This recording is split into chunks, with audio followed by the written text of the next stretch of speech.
नमस्कार। कार्यक्रम बहसमा शिक्षाको नयाँ अङ्कमा हार्दिक स्वागत छ। म सुदर्शन सिग्देल। आज हामी अङ्क 14 मा छौँ।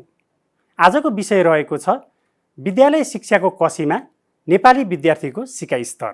सानोठिमी भक्तपुर स्थित शैक्षिक गुणस्तर परीक्षण केन्द्र अर्थात् ERO ले विद्यालय शिक्षाको विद्यार्थीको सिकाइ स्तर मापन गर्ने गर्छ।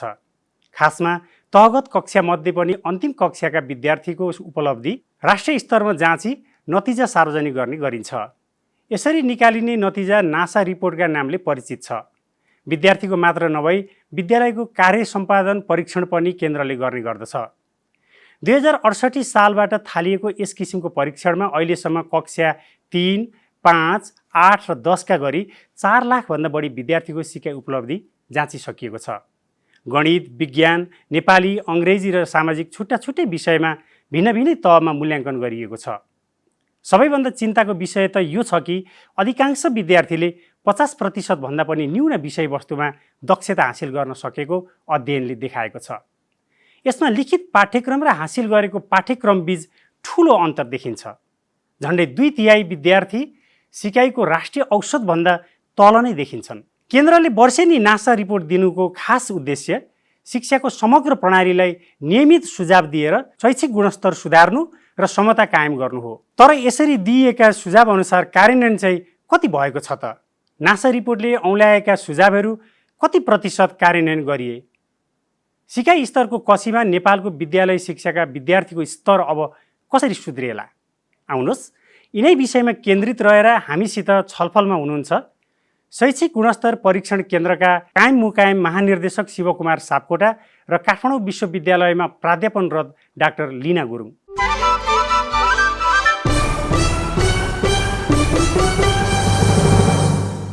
आज हामीसँग शैक्षिक गुणस्तर परीक्षण केन्द्र सानोठिमी भक्तपुरबाट महानिर्देशक शिवकुमार सापकोटा पाल्नुभएको छ। यहाँलाई हार्दिक स्वागत छ। यसै गरी काठमाडौँ विश्वविद्यालयमा प्राध्यापनरत डाक्टर लीना गुरुङ आउनुभएको छ। यहाँलाई पनि हार्दिक स्वागत छ। धन्यवाद। अब यहाँलाई विषयवस्तु मैले भनिसकेको छु। विद्यालय शिक्षाको कसीमा विद्यार्थीको सिकाइ स्तर छ र अब म कुराकानी सुरु गरौँ। हाम्रो महानिर्देशक शिवकुमार सापकोटाज्यू, तपाईँहरू वर्षेनी विद्यार्थीको सिकाइ उपलब्धि परीक्षण गर्नुहुन्छ अनि विद्यालयले पनि आफ्नै किसिमले परीक्षा लिन्छ, राष्ट्रिय परीक्षा बोर्डले पनि परीक्षा लिन्छ। के फरक छ यहाँहरूको परीक्षण र त्यो परीक्षामा के फरक छ? राम्रो जिज्ञासा राख्नुभयो सुदर्शनजी। वास्तवमा हामीले यो विषयलाई अलिकति छुट्याएरै बुझ्न पनि आवश्यक हुन्छ। राष्ट्रिय विद्यार्थीको सिकाइ उपलब्धिको राष्ट्रिय परीक्षण, राष्ट्रिय उपलब्धि परीक्षण र विद्यार्थीको दैनिक परीक्षा या दैनिक मूल्याङ्कन या कक्षागत मूल्याङ्कन, यी विषयलाई हामीले प्रष्टसँग बुझ्नुपर्छ। अब यो नेसनल एसेसमेन्ट जसलाई भन्छौँ हामी राष्ट्रिय उपलब्धि परीक्षण, यो भनेको चाहिँ एउटा प्रणालीको परीक्षण हो। एक प्रकारले भन्ने हो भने यो भनेको शिक्षा प्रणालीको खास तहमा, फर इक्जाम्पल हामीले कक्षा 10 को यदि कुरा गऱ्यौँ भने कक्षा 10 को एजुकेसन सिस्टमको पर्फर्मेन्सको एसेसमेन्ट हो यो। र त्यसमा हामीले क्यारेक्टर विद्यार्थी लिएको हुन्छ। विद्यार्थीलाई हामीले निश्चित नमुनाको रूपमा विद्यार्थीको सिकाइ उपलब्धि परीक्षण गर्छौँ। तर त्यसले सिङ्गो प्रणालीको परीक्षण गर्छ एउटा कुरा, र विद्यार्थीको सिकाइको परीक्षण गर्छ यसले।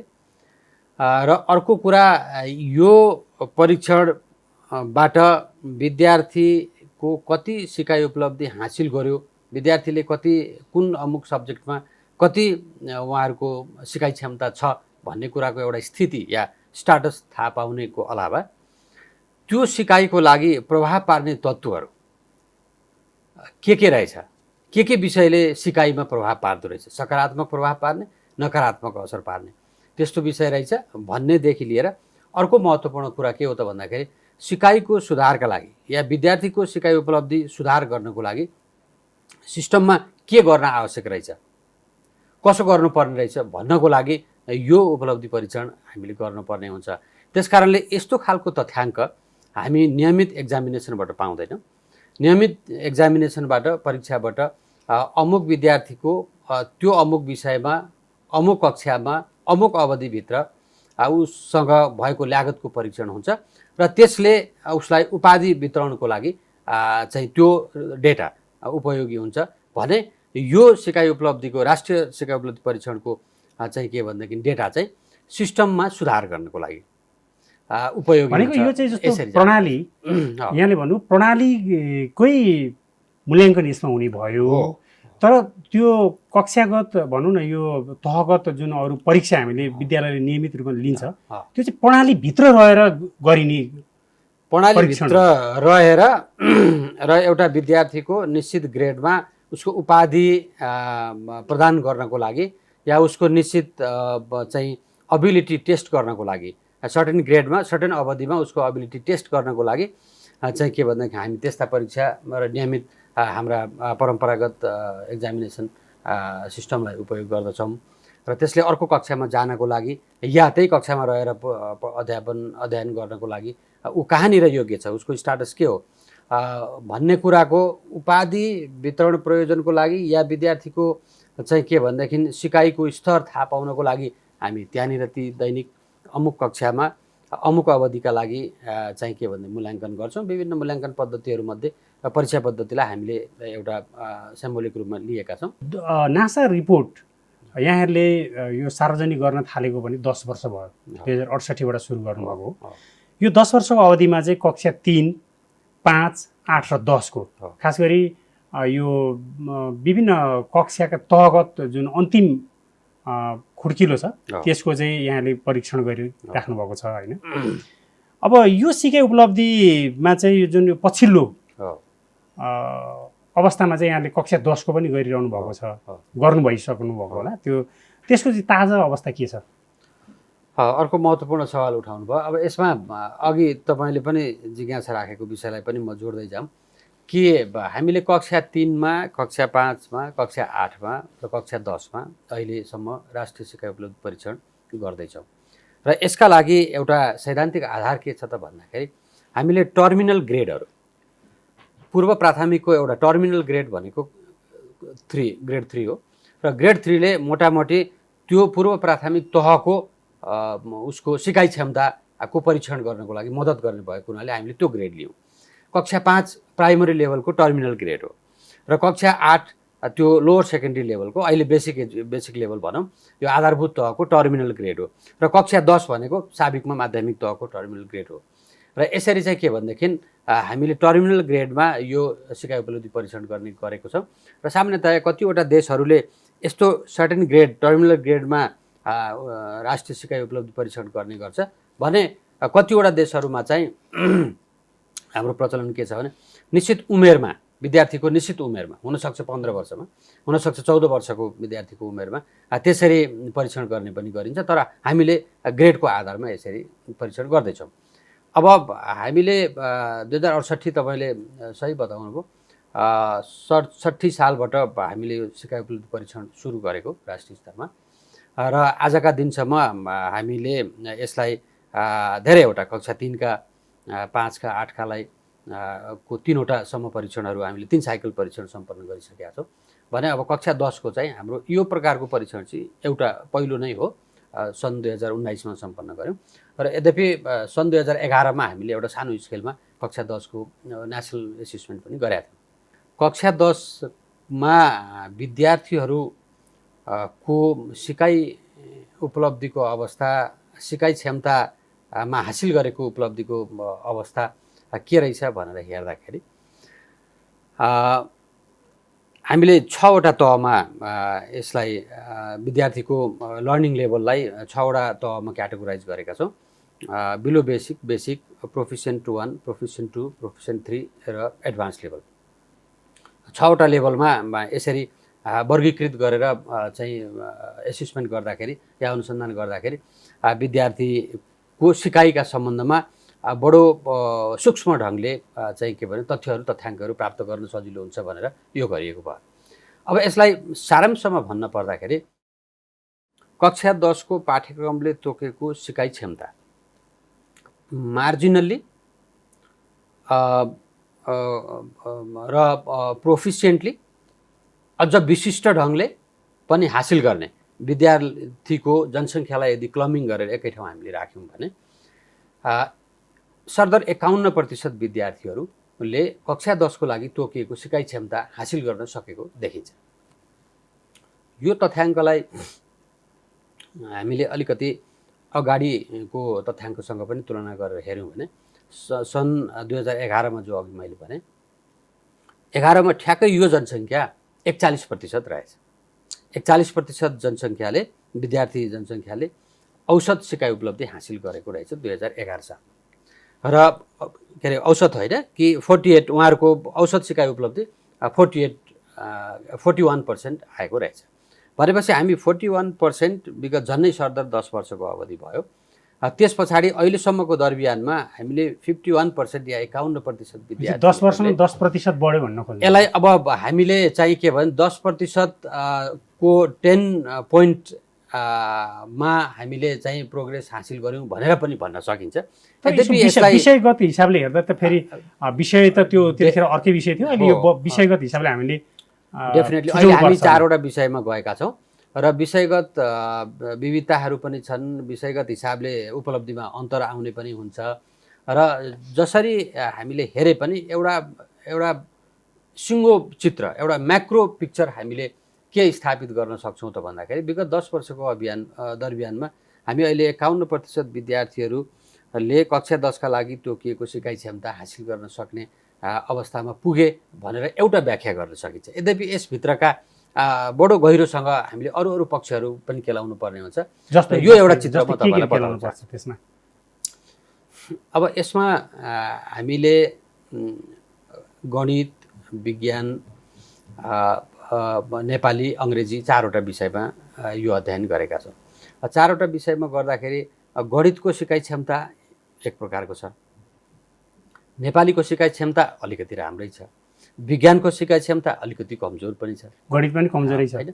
गणितमा विज्ञानको भन्दा तुलनात्मक रूपमा बढी नै छ भनेदेखि चाहिँ के भनेदेखि नेपालीमा तुलनात्मक रूपमा राम्रो छ। हामीले यसलाई बेन्चमार्क चाहिँ 500 को स्केलमा राख्यौँ म त्यसमा पनि जान्छु र अङ्ग्रेजीमा पनि औसत सिकाइ उपलब्धि नै देखिन्छ।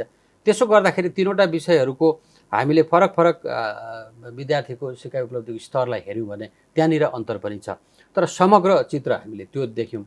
र अर्को तपाईँले अहिले ल्याउनु भयो कि 500लाई हामीले एउटा अन्तर्राष्ट्रिय यस्ता उपलब्धि परीक्षणका चाहिँ अभ्यासहरूमा 500लाई एउटा मध्यमान एउटा मध्यबिन्दु मानेर त्यसलाई चाहिँ के भनेदेखि मध्यमान भनौँ, मध्यमान मानेर चाहिँ के भनेदेखि यो सिकाइ उपलब्धिको स्तरलाई चाहिँ तुलना गर्ने एउटा चाहिँ के भने परम्परा पनि छ र यसलाई हामीले राष्ट्रिय औसत बिन्दु पनि भनेर भन्न सकिन्छ।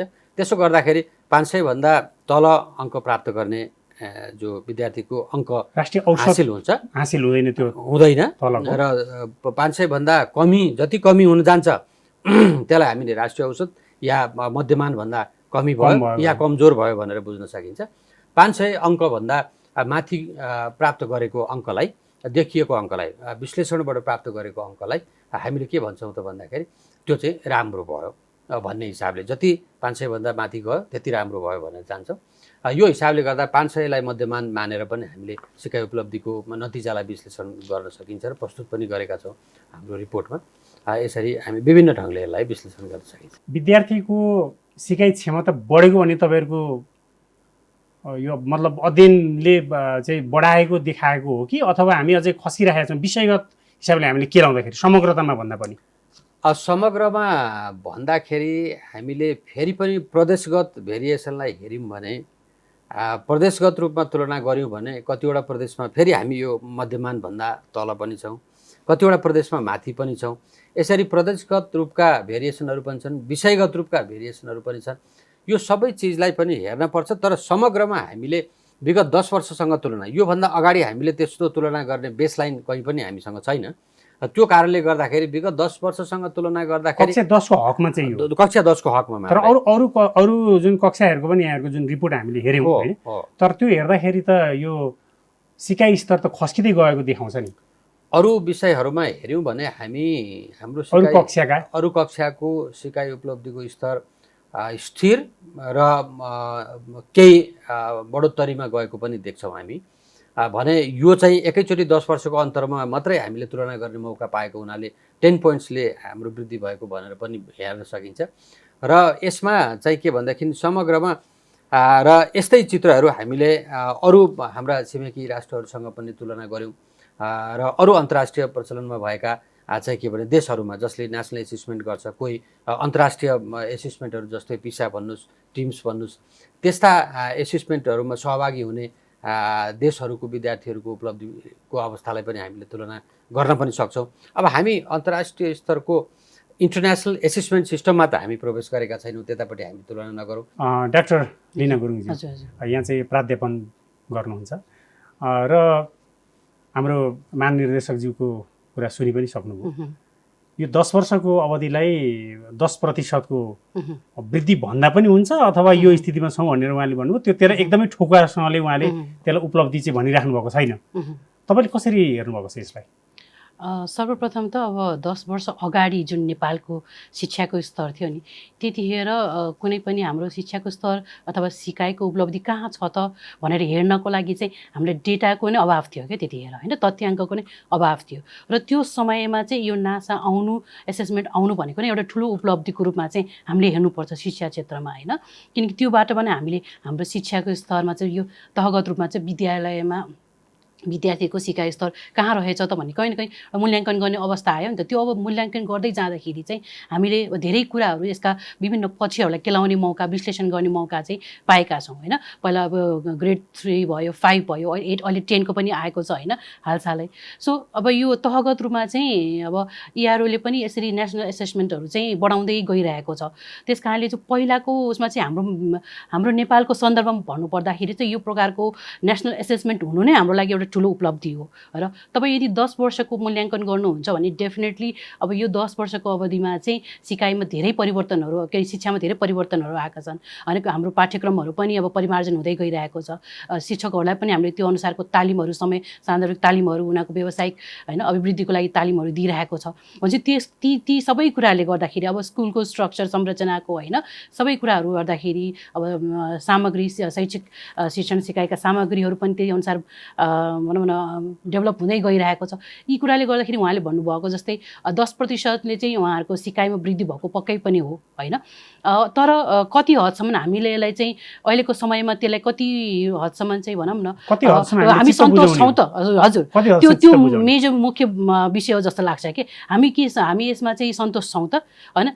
यो 10% भनेको कस्तो हो त? अब विशेष गरेर अब अझै नेसनल एसेसमेन्ट एकदम ठुलो बहसको कुरा भनेको त एसेसमेन्टको आफ्नो एउटा कन्सेप्टलाई नै एउटा, होइन, यो अवधारणा नै कसरी गर्ने त? अब विद्यार्थीको सिकाइलाई मूल्याङ्कन गर्दाखेरि कुन कुरालाई, अब जस्तै अब जुन गणित, विज्ञान र भाषाकोमा आधारमा हामीले मूल्याङ्कन गरिरहेका छौँ, उनीहरूको टर्मिनोलोजीको उसको परिक्षणको उपलब्धिलाई हेरेर त्यो आधारमा गरिरहेका छौँ। अनि अबको समय भनेको चाहिँ अब यो नेसनल एसेसमेन्टको दायरा बढाउनु पर्ने हुन्छ क्या। जस्तै यसले तहगतमा चाहिँ बढाउँदै गइरहेको छ, अहिले 10 कक्षाको पनि आइरहेछ। अब यसले दायरा पनि बढाउनु पऱ्यो क्या। किन भन्दाखेरि चाहिँ अब तपाईँको विभिन्न हाम्रो अन्तर्राष्ट्रिय दस्तावेजहरूको कुरा गर्नुपर्दाखेरि अथवा अरू देशको अभ्यासका कुराहरू गर्नुपर्दाखेरि पनि हामी खालि यो गणितीय रूपमा मात्र, होइन, यो अङ्कलाई मात्र हेरेर अथवा यहाँनिर अलिकति जोडेँ मैले, यहाँले भन्नुभएको जुन दायरा बढाउनु पर्छ भन्ने कुरो छ नि, यसमा चाहिँ जस्तो यो नासा रिपोर्टले चाहिँ पाठ्यक्रममा निर्धारित सीमामा, पाठ्यक्रमको निर्धारित सीमामा रहेर, होइन, विद्यार्थीको सिकाइ स्तर र क्षमताको परीक्षण गरेको देखिन्छ। अघि सरले पनि भनिसक्नु भएको छ, होइन।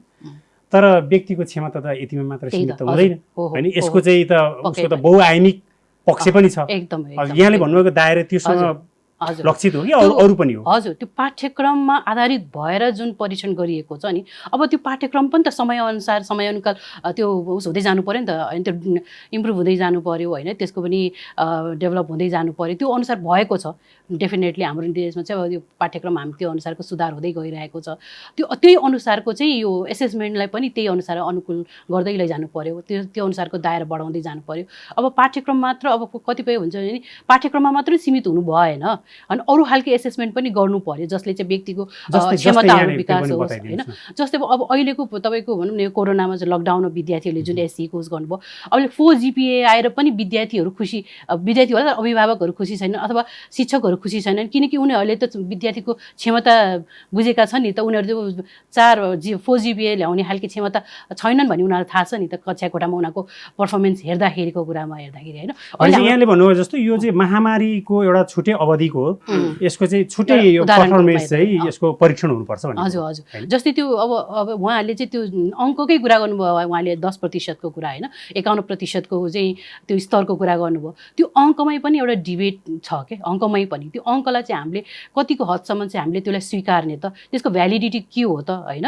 अङ्कको लागि अब तपाईँ गणित अनि विज्ञान र भाषालाई मात्र हेर्ने हो कि सामाजिक शिक्षा, अहिले जुन खड्किएको नैतिक शिक्षाको कुराहरू होइन, अब एक्स्ट्रा करिकुलर एक्टिभिटिजको कुराहरू त्यो पनि त पाठ्यक्रमभित्र आउँछ नि सामाजिक त। विषय पनि अरू कक्षाको चाहिँ त लिएको छ हो त्यसमा, अब 10 कक्षा अरू जस्तै त्यसलाई त अब बेसिक त अब उहाँहरूको चाहिँ आधारभूत हिसाबले हेर्ने हो भने त त्यो स्किल हेर्नलाई सिप त यहाँले गणित होइन अनि भाषा र विज्ञान नै हेर्नु भएको छ नि त।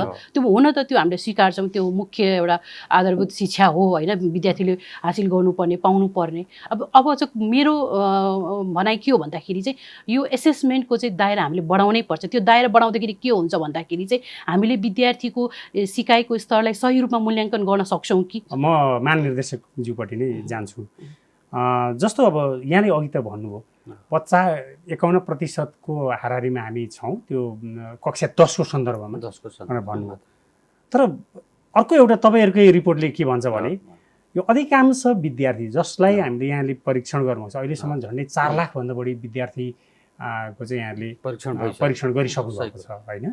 अब त्यो हेर्दाखेरि चाहिँ पाठ्यक्रमको 50% पनि न्यून सिकाइ हासिल गरेका, जस्तो भनौँ न अधिकांश विद्यार्थीले पाठ्यक्रमको 50% भन्दा पनि न्यून सिकाइ हासिल गरेका छन् होइन। यसमा विद्यार्थीको कमजोरी मात्र होला त? 50% पनि नपुगेको अवस्था तपाईँले बताउनु भयो, त्यो कुरा तथ्यले पनि बताएकै छ। र हामी कतिवटा विषयमा 50%सम्म सिकाइ उपलब्धि विद्यार्थीले हासिल गर्न सकेको छैन। विद्यार्थीले तोकिएको न्यूनतम सिकाइ क्षमता भन्दा हासिलै गर्न नसक्ने विद्यार्थीहरूको जनसङ्ख्या पनि 50% को हाराहारीमा भएको कुरा त यही तथ्यबाट जागिर विद्यालयको त हामी त्यसमा फेरि जाने नै छौँ। जस्तो यहाँले जस्तो यो इन्स्टिट्युसनहरूको त्यसको कार्य सम्पादन चाहिँ कति के छ त अवस्था भन्ने कुरोमा हामी फेरि अझै हामी छलफलमै छौँ, किनभने झन्डै 2/3 विद्यालयहरू चाहिँ त्यसको लागि सक्षम छैनन् भन्ने कुरो रिपोर्टमै हामीले देखिसकेका छौँ होइन। अब तर तिनै विद्यालयहरूले उत्पादन गरिरहेको विद्यार्थीको पर्फर्मेन्स चाहिँ अब 50% भन्दा न्यून अवस्थामा हुनु भनेको फेरि त्यो स्वाभाविक पनि देखिन्छ होला होइन। यहाँनिर राम्रो एउटा जिज्ञासा लिएर आउनु, हामीले अहिलेसम्म चाहिँ के भनेदेखि करिब करिब हामीले 2/3 चाहिँ अथवा भन्नुहोस् 1/4 61% भनौँ न, 61% भनिदिनुहोस्। हामीले झन्डै माध्यमिक विद्यालयको 1/4 चाहिँ बाहेक हामीले चाहिँ के भनेदेखि 75 तपाईँले 61 भन्नु लास्ट इयरलाई पनि जोड्यो भने हामी 70% को हाराहारी विद्यालयहरूको माध्यमिक विद्यालयहरूको पर्फर्मेन्स इभ्यालुएसन पर्फर्मेन्स एसेसमेन्ट पनि हामीले गऱ्यौँ, जसलाई हामी पर्फर्मेन्स अडिट भन्छौँ। र त्यो अडिटको चित्र कस्तो देखिन्छ भनेदेखि अधिकांश विद्यालयहरूको पर्फर्मेन्सको लेभल औसत तहमा देखिन्छ। औसत तह भनेको हामी फेरि पनि 50% को हाराहारीमा कुरो भन्नु होइन। यो तहमा सर्टेन ग्रेडिङ सिस्टम छ पर्फर्मेन्सको इन्डिकेटर्सहरू, र औसत तहमा विद्यालयहरू देखिन्छन्। र औसत तहमा विद्यालयहरूको पर्फर्मेन्स लेभल देखिएको हिसाबले हेर्दाखेरि यो उपलब्धिलाई तपाईँको यो औसत उपलब्धि एकातिर त्यहाँनिर मेल खायो कि भन्न पनि सकिएला। तर यो विश्लेषणको मजबुत आधार होइन र हामीले विद्यालयको पर्फर्मेन्सलाई एक ढङ्गले हेरिराखेका हुन्छौँ र विद्यार्थीको सिकाइ उपलब्धिलाई अर्को ढङ्गले हेरिराखेका हुन्छौँ। समग्रमा हाम्रो यो सिकाइ उपलब्धि अहिले हाम्रो जुन अनुपातमा लगानी भएको छ, जुन अनुपातमा विगत 10 वर्षदेखि शिक्षाका क्षेत्रमा आमूल परिवर्तनहरू हुँदै गए, चाहे ती संस्थागत परिवर्तनहरू भए, चाहे पाठ्यक्रमका विषयमा परिवर्तन भए, चाहे शिक्षकको प्रबन्धका विषयमा परिवर्तन भए, र चाहिँ के भनेदेखि सूचना प्रविधिको विषयमा परिवर्तन भए, विद्यालयका सिकाइ सुविधाहरू का उपरको सरकारको लगानीमा आएको बढोत्तरी, यी सबै चिजलाई हेर्दाखेरि यो अहिले हामीले हासिल गरेको सिकाइ उपलब्धिलाई हामीले सन्तोषजनक भने पटक्कै मान्न सक्दैनौँ र यसमा सुधार गर्नुपर्ने प्रशस्त गुन्जाइसहरू छन्। तर एउटै तथ्य म तपाईँलाई यहाँनिर जोड्न चाहन्छु, त्यो भनेको विद्यार्थीको सिकाइका लागि प्रभाव पार्ने अथवा जिम्मेवार तत्त्वहरू फ्याक्टरहरू धेरै हुन्छन्। अमुक एउटा मात्रै पक्ष जसको बारेमा सायद हामी पछि पनि चर्चा गर्छौँ होला, अमुक एउटा मात्रै तत्त्वको कारणले गर्दाखेरि सिकाइ उपलब्धिको स्तरमा हामी यहाँ छौँ भनेर भन्ने निष्कर्षमा पुग्नु हुँदैन। यसका तमाम बहुमुखी यसका पक्षहरूलाई हामीले विचार गर्नुपर्ने हुन्छ। हाम्रो डाक्टर साहबलाई मैले सोधेँ कि जस्तो यस्तो खालको कमजोरी त देखियो नि, हामीले सुधार्नु पर्ने पनि देखियो होइन, जस्तो 50% पनि हासिल गर्न नसक्नु भनेको एउटा चाहिँ चुनौतीपूर्ण कुरो पनि हो। अब यसमा चाहिँ के हो, यो हामीले कहाँनिर कमजोरी छ क्या, जस्तो पाठ्यक्रम कमजोरी हो कि पाठ्यक्रमकै कमजोरी हो कि होइन, अथवा चाहिँ यो अब हाम्रो यो दिमागै कमजोर पो हो कि होइन, अनि त्यस्तै चाहिँ हामीले यो प्रणाली नै पो गलत हो कि के लाग्छ? जस्तै सरले भन्नुभयो जस्तै यो शिक्षाको अथवा अब सिकाइको परीक्षण गर्दाखेरि होइन, अब त्यसको उपलब्धिको कुराहरू गर्दाखेरि चाहिँ कुनै एउटा पक्ष मात्र लाई हामी लिनु हुँदैन, यसका बहुआयामिक पक्षहरू छन् होइन, उहाँले भनिराख्नु भयो। त्यसमा चाहिँ अब नासाकै भयो, अब विभिन्न सब्जेक्ट अनुसारको भयो। डेफिनेटली यहाँले भने जस्तै अब विद्यालय स्तर, विद्यालय एउटा संरचना होइन, विद्यालयको भयो। अब एउटा पेडागोजी टिचरहरूले पढाउने विधि जस्तै पाठ्यक्रम त बन्यो होइन, पाठ्यक्रम त अब समयअनुसारको सान्दर्भिक पाठ्यक्रमहरू बन्यो, त्यसको विकास हुँदै गयो।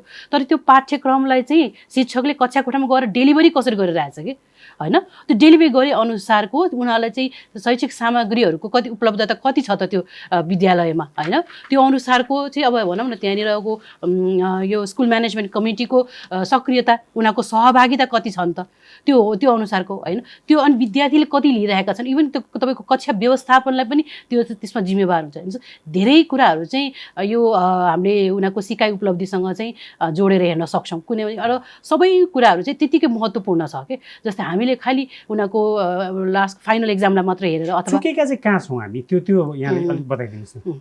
चुकेको चाहिँ अब हामीले हेर्दाखेरि चाहिँ अथवा मूल्याङ्कन गर्दाखेरि अथवा विद्यालयमा पढाउँदाखेरि चाहिँ हामीले शिक्षालाई चाहिँ एक प्रकारको होलिस्टिक रूपमा चाहिँ हेरिरहेका छैनौँ कि खालि कुनै एउटा साँगुरो उसमा भनौँ न, अब विद्यार्थीले पढाउनु पर्छ, एक्जाम हो, यो किताब चाहिँ मैले आज पढाएरै सक्नुपर्छ अथवा यो वर्षभरि पढाएरै सक्नुपर्छ भन्ने खालको मानसिकता गर्ने जुन शैली उहाँहरूले जुन लिनुभएको छ, जुन सिद्धान्त एउटा सिद्धान्त मात्रै त्यो अध्ययन भइरहेको छ, त्यो सिद्धान्तमाथि नै प्रश्न हुँदैन? किनभने यो त कता कता पाठ्यक्रमको मात्र कुरो गर्दाखेरि चाहिँ यो 3 घन्टे परीक्षा प्रणाली एकातिर छ, अनि त्यही पाठ्यक्रमलाई आधार बनाएर यो मूल्याङ्कन गरिएको छ। अघि यहाँले अगाडि नै भन्नुभयो बहुआयामिक क्षेत्रलाई चाहिँ समेटिएको छैन भन्नुभएको छ होइन। तर यो जुन उहाँहरूको हाम्रो यो राष्ट्रिय स्तरको सिकाइ उपलब्धिको परीक्षण छ नि, त्यसको त आफ्नो एउटा लिमिटेसन छ नि त, त्यसलाई पनि बुझ्नु पर्यो नि त हामीले होइन। एउटा अनुसन्धानमा सबै कुरा समेट्न सकिन्छ भन्ने खालके त्यो खालके अपेक्षा राख्नु पनि हामीले त्यति धेरै एम्बिसियस भयो कि जस्तो लाग्छ कि। तर के गर्न सकिन्छ भन्दाखेरि चाहिँ उहाँहरूले चाहिँ यस्तै खालके अनुसन्धानहरू धेरै गर्नु पर्यो कि। हाम्रो देशमा चाहिँ एकदम अरू तपाईँको अन्तर्राष्ट्रिय स्तरमा अरू देशहरूमा हेर्नुभयो भने अभ्यास के छ भन्दाखेरि शिक्षामा एकदमै धेरै रिसर्चहरू भइरहेको छ कि होइन, एकदम धेरै रिसर्च डिभिजन पुगेन। हाम्रोमा चाहिँ एकदम त्यो खालको रिसर्च नै पुगिरहेको छैन। ठिक छ, म यसमा यो कुरा फेरि आउँला, म महानिर्देशकज्यूपट्टि नै जान्छु। तपाईँले अब यो जस्तो सुझावहरू दिँदै जाने होइन, वर्षेनी चाहिँ यो परीक्षण पनि हुन्छ तहगत हिसाबले, अब सुझावहरू पनि दिइराख्नु भएको छ, सुझाव चाहिँ कति कार्यान्वयन भयो, कति प्रतिशत कार्यान्वयन भयो जस्तो लाग्छ यहाँलाई? यहाँले सुझाव दिँदै जाने अनि कार्यान्वयन चाहिँ केही थाहा नहुने हो कि के हो? यो त्यसमा विभिन्न पक्षले काम गरेको हुनसक्छ। जस्तै पहिलो कुरा सिद्धान्त त यस्तो नेसनल एसेसमेन्ट भनेको यसले भ्यालु फर मनी, शिक्षामा गरिएको स्रोत साधनको लगानी या सरकारको लगानी, अभिभावकको लगानी, विद्यार्थीको लगानीको उपलब्धिको मूल्य खोज्छ, त्यसको मूल्य यसले स्थापित गर्छ या देखाइदिन्छ। हामीले त्यो त आउँदै आयो, त्यसको भ्यालु फर मनीको एभिडेन्स हामीले तपाईँको यहाँ प्रस्तुत गर्यौँ। अब यसलाई हामीले सिफारिसहरू रिपोर्टमा राख्ने अनि यो यतिकै रहने हो कि भन्ने तपाईँले कुरा जो उठाउनु भयो, यो विषय ज्यादै महत्त्वपूर्ण कुरा हो। र कतिवटा देशहरूमा म तपाईँलाई एउटा दृष्टान्त दिन्छु कि कतिवटा देशहरूमा हामी यो इआरओ जस्तो शैक्षिक गुणस्तर परीक्षण केन्द्र जस्तो संस्था सरकारको एउटा स्वतन्त्र विभाग हो। यस्तो संस्था यो अहिले स्वतन्त्र विभाग हो यो हाम्रो इआरओ स्वतन्त्र विभाग शिक्षा भनेको शिक्षा मन्त्रालय अन्तर्गतको एउटा इन्डिपेन्डेन्ट इन्स्टिट्युसन हो। यसलाई चाहिँ के भने अटोनोमस होइन, योभन्दा अझ स्वायत्त पनि हुन्छ नि हैन? स्वायत्त पनि हुन्छ। कतिवटा ठाउँमा चाहिँ के भने स्वायत्त निकायको रूपमा पनि रहेका छन्, कतिवटा ठाउँमा यसरी शिक्षा मन्त्रालय अन्तर्गत रहेर पनि काम गरिराखेका छन्, जुन अभ्यास हामीले गर्यौँ। त्यही कारणले यहाँले गरेको दिनुभएको सुझाव चाहिँ क्रियान्वयन हुन गाह्रो भएको त होइन? मलाई त्यस्तो लाग्दैन किनभने शिक्षा मन्त्रालय अन्तर्गत भएको एउटा स्वतन्त्र इन्डिपेन्डेन्ट एजेन्सी भएर डिपार्टमेन्ट भएर यस्तो काम गर्दा, यस्तो एभिडेन्सहरू पत्ता लगाउँदा या अनुसन्धान गर्दा र त्यसका सिफारिसहरू सिस्टममा इन्फर्म गर्दाखेरि त्यो नै अझ ज्यादा प्रभावकारी पनि हुन्छ जस्तो पनि देखिन्छ। अब यसमा तपाईँले अहिले भन्नुभएकोमा हामीले यसलाई 2-3वटा पक्षबाट हेर्नु पर्यो। पहिला यो एभिडेन्स हामी जो स्टुडेन्ट लर्निङको बारेमा जे एभिडेन्सेसहरू हामीले पत्ता लगायौँ, एउटा लर्निङको लेभल हामीले लर्निङको स्तर हामीले पत्ता लगायौँ। अर्को हामी त्यो सिकाइमा प्रभाव पार्ने, सिकाइ उपलब्धिमा प्रभाव पार्ने तत्त्वहरू के रहेछन् त्यो पत्ता लगायौँ र अर्को यसका लागि सुधारका लागि रिमेडियल एक्सन्सहरू के हुन्छ भनेर पत्ता लगायौँ। यो कुरा हामीले पत्ता लगाइसकेपछि पहिला नीति निर्माणको लागि, वार्षिक बजेट निर्माणका लागि हामीले नीति निर्माणलाई हामी इन्फर्म डिसिजन मेकिङ भन्छौँ, एभिडेन्स बेस्ड डिसिजन मेकिङ भन्छौँ या पोलिसी मेकिङ भन्छौँ। भनेपछि हाम्रो एजुकेसन रिफर्मका पोलिसिजहरू बन्दाखेरि, एनुअल प्रोग्रामहरू बन्दाखेरि, कुनै पनि प्रोजेक्ट्सहरू बन्दाखेरि यो एभिडेन्सलाई, यो विद्यार्थीको सिकाइ सम्बन्धी एभिडेन्सलाई बुझ्दैन। किनभने समग्र सरकारको लगानी, सरकारको स्रोत साधनको लगानी नै के को लागि त भन्दाखेरि चाहिँ त्यो विद्यार्थीको सिकाइका लागि भन्नुभएको जुन यहाँले दिनुभएको सुझाव, इआरओले दिएको सुझाव 2018 मा पनि यहाँले सर्वेक्षण गर्नुभयो, 20 मा पनि गर्नुभयो होइन? अब 20 मा त कक्षा 10 कै कुरा आयो होइन? त्यहाँभन्दा अगाडि कक्षा 8 को कुरा आयो, 5 को भयो, 3 को भयो। भनेपछि यिनीहरूको चाहिँ यो यति कुराहरू सुझाव चाहिँ क्रियान्वयन भए जसले गर्दा हामी पनि सन्तुष्ट छौँ भनेर यहाँले भन्ने आधार चाहिँ के छ? त्यसलाई एकदम छोटोमा भनिदिनुहोस्। म यसमा एकदमै संक्षिप्तमा जाँदाखेरि मैले के भने शिक्षा मन्त्रालयले आंशिक रूपमा इआरओले प्रदान गरेका सिफारिसको आधारमा नीति बनाउने र वार्षिक कार्यक्रमहरू बनाउने र सम्बन्धित परियोजनाहरू बनाउने पद्धति सुरु गरेको छ। यद्यपि यो पर्याप्त छैन, पहिलो कुरा। दोस्रो कुरा, अहिले संहिताको मोडलमा हामी गएको कारणले गर्दाखेरि अहिले स्थानीय तह, प्रदेश सरकार आफैमा फेरि पनि स्वतन्त्र शिक्षा को कार्यक्रम सञ्चालन गर्ने, शिक्षा व्यवस्था सञ्चालन गर्ने निकायहरू पनि हो। भनेपछि उहाँहरूले पनि यसलाई योबाट इन्फर्मड भएर पोलिसिजहरू चाहिँ के भने निर्माण गर्नुपर्ने हुन्छ र त्यसका लागि भएको छ कि छैन, त्यसका लागि हामीले उहाँहरूलाई इन्फर्म गर्ने प्रयास हामी गर्दैछौँ। त्यो पनि सम्भवतः पर्याप्त नभएरै होला। जस्तो यहाँहरूको सिफारिस सँगसँगै त्यहाँ एउटा योजना, कार्ययोजना पनि यो हुनुपर्छ भनेर यहाँले दिनुहुन्छ नि त होइन? अब यहाँलाई त्यहाँको प्रमुख भएको नाताले कहिलेकाहीँ त्यो निर्णयहरूमा कलम चोब्नु पर्ने हुन्छ नि, त्यतिखेर मैले यति त हासिल भएन यो भनेर अलिक थक्क लाग्ने पनि त अवस्था हुन्छ होला नि? धेरै हुन्छ। यसमा हामीले विद्यार्थीको सिकाइ उपलब्धिको यो स्तर पत्ता लगाउनको लागि नै हामीले यतिका लगानी गर्छौँ, तर त्यो सिकाइ उपलब्धि सुधार गर्नको लागि हामीले के गर्यौँ त, अहिलेसम्म के सुधारका प्रयासहरू गर्यौँ त, गर्न सकेनौँ, पर्याप्त भएन भन्ने कुरामा महसुस डेफिनेटली हुन्छ। र यसमा यो सिफारिसलाई ग्रहण गर्ने पक्षमा पनि केही समस्याहरू जरुर छन् र हामीले त्यहाँसम्म पुर्याउनको लागि पनि इआरओको पक्षबाट पनि केही समस्याहरू छन्। सरकारलाई औपचारिक रूपमा हामीले भोलि गएर यो रिपोर्टको अब प्रोफाइलको हिसाबले पार्लियामेन्टमा लिएर जानुपर्ने हुन्छ कि या प्रधानमन्त्रीज्यू समक्ष यो रिपोर्टलाई प्रस्तुत गर्ने पद्धति बसालेर हुन्छ कि या यसलाई तपाईँको पब्लिक कुनै विधिहरूबाट तपाईँको पब्लिक गर्ने गरी जानुपर्ने हुन्छ कि भन्ने बारेमा पनि हामी सोचिराखेका छौँ। डाक्टर साहब, यहाँलाई मैले एउटा म तथ्याङ्क पनि भन्छु। जस्तो माथिल्लो कक्षामा जाँदा केटा छात्रा र छात्रको बिचको पनि त्यो एउटा अन्तर के सिकाइ स्तरको अन्तर चाहिँ एकदम ठुलो देखिन्छ होइन? तल्लो कक्षामा चाहिँ उस्तै देखिन्छ, समान देखिन्छ। माथिल्लो कक्षामा यो इआरओकै रिपोर्टले बताएको छ। जस्तो कक्षा 10 कै अध्ययनलाई हेर्दाखेरि गणितमा चाहिँ 510 र छात्रको 510 र छात्राको उपलब्धि चाहिँ 492 छ भनेको राष्ट्रिय सिकाइ त्यो जुन औसतभन्दा तल छ होइन? यसै गरी यो विज्ञानमा छात्रको 509 छ भने छात्राको चाहिँ 493 छ। नेपालीमा 500 चाहिँ छात्राको पुग्दा छात्राको चाहिँ 501 छ, नेपालीमा चाहिँ 1%ले छात्रले टपेको देखिन्छ। अब अङ्ग्रेजीमा चाहिँ 506 हुँदाखेरि छात्राको निकै तल छ, 496 मात्र छ। अब यो हामी चाहिँ एकातिर चाहिँ लैङ्गिक समताको कुरो पनि गरिरहेका छौँ, इआरओले के भन्छ नि समता इक्विटी पनि स्थापना गर्ने भन्ने इआरओको चाहिँ उद्देश्य छ। अब त्यो उद्देश्यमा तालमेल पनि देखिँदैन। एकदम छोटोमा भनिदिनुहोस् न, यसलाई यो ग्यापलाई हामीले कहिलेसम्म फुलफिल गर्न सक्छौँ होला, यहाँलाई के लाग्छ? यो फुलफिल गर्नलाई त अब अहिले तत्कालै हुने त्यो समय लागि नै हाल्छ। रिपोर्टले त भन्यो डेफिनेटली अनि विभिन्न चाहिँ एक्टिभिस्टहरूले पनि यो चाहिँ हामी समताको लागि गर्नुपर्छ भनेर संविधानले पनि समताको कुरो गर्छ। हामी कहिलेसम्म भनिराख्ने हो? त्यही त अब हाम्रो यो एकीकृत समाजमूलक रणनीति पनि आएको छ होइन, जसले चाहिँ अलिक विशेष गरेर समतालाई नै फोकस गरिरहेको छ शिक्षामा चाहिँ।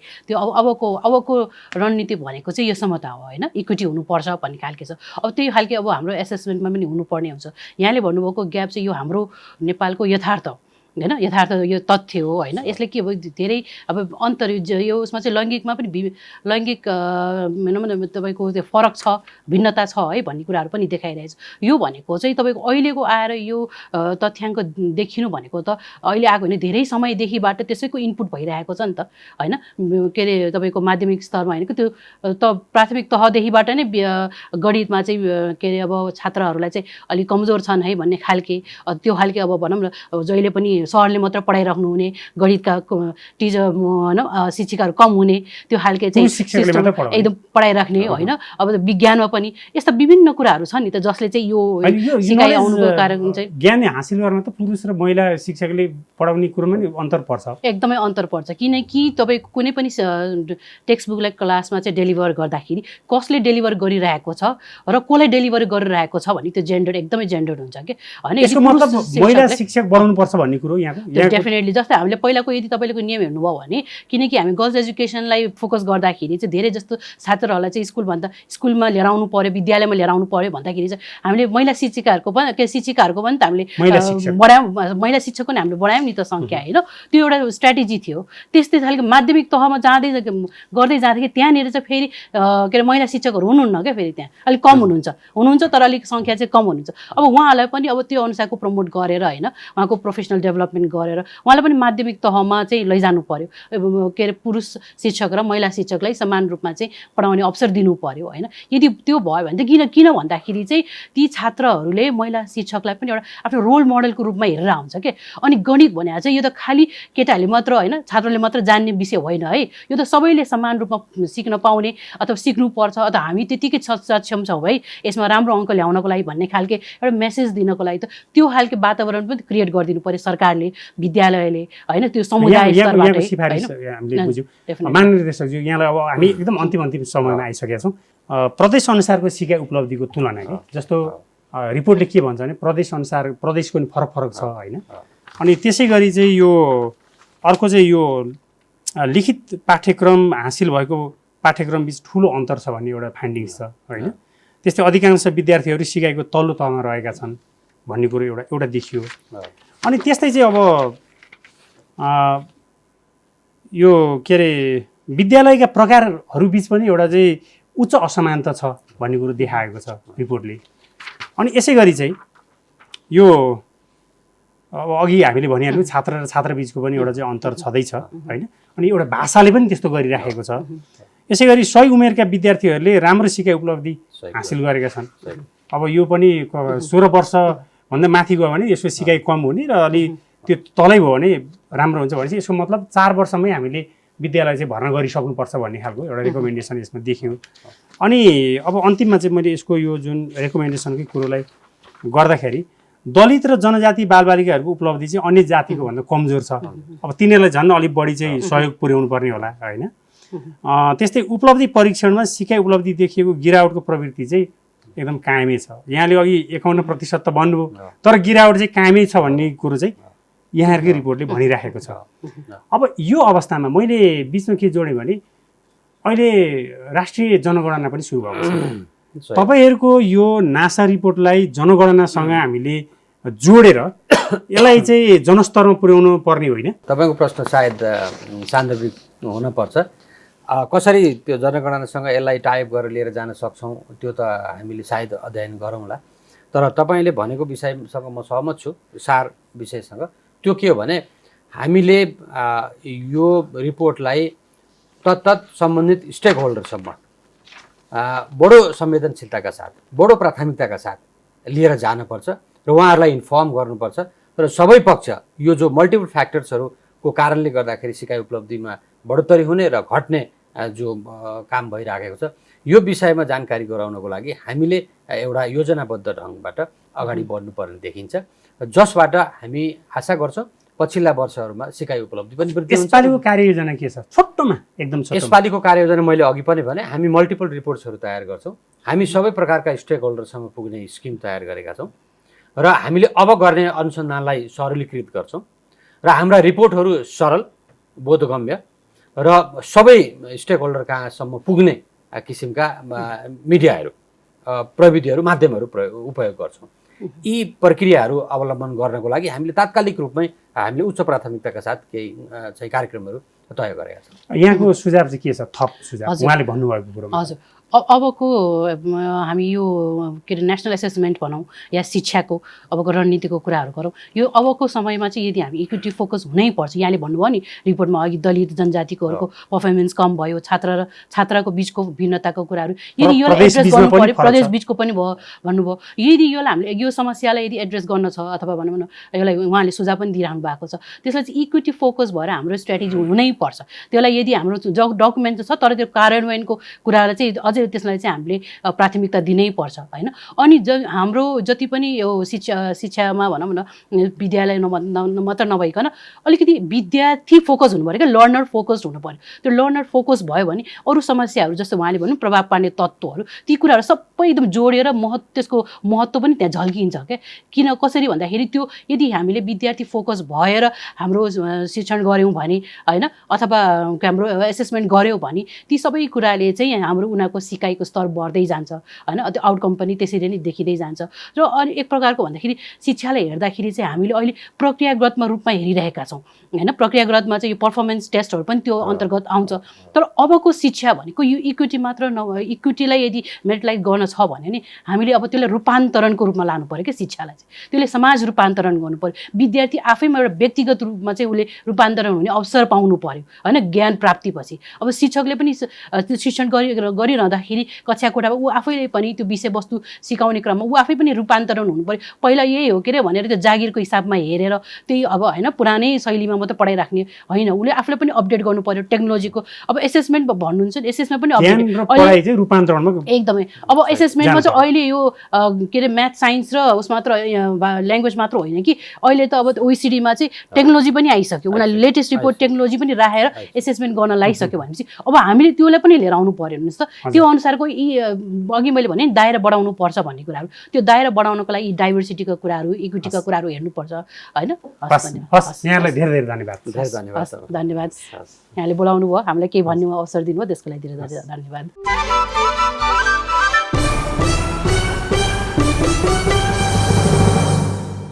विद्यालय शिक्षाको कसीमा विद्यार्थीको सिकाइ स्तर विषयक आजको छलफलमा सहभागी हुनुहुन्थ्यो शैक्षिक गुणस्तर परीक्षण केन्द्रका कायम मुकायम महानिर्देशक शिवकुमार सापकोटा र काठमाडौँ विश्वविद्यालयमा प्राध्यापनरत डाक्टर लिना गुरुङ।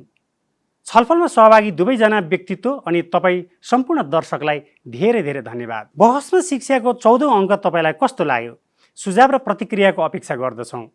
सुझावका लागि info@egg.org.np तथा info@ncenepal.org.np मा इमेल गर्न सक्नुहुनेछ। हवस् त, शिक्षा पत्रकार समूह, शिक्षाका लागि राष्ट्रिय अभियान नेपाल र हिमालय टेलिभिजनको संयुक्त प्रस्तुति कार्यक्रम बहसमा शिक्षाको नयाँ अङ्क लिएर अर्को साता आउने नै छौँ। तबसम्म कार्यक्रमबाट म सुदर्शन सिग्देल सहित सम्पूर्ण टिमलाई बिदा दिनुहोस्। नमस्कार।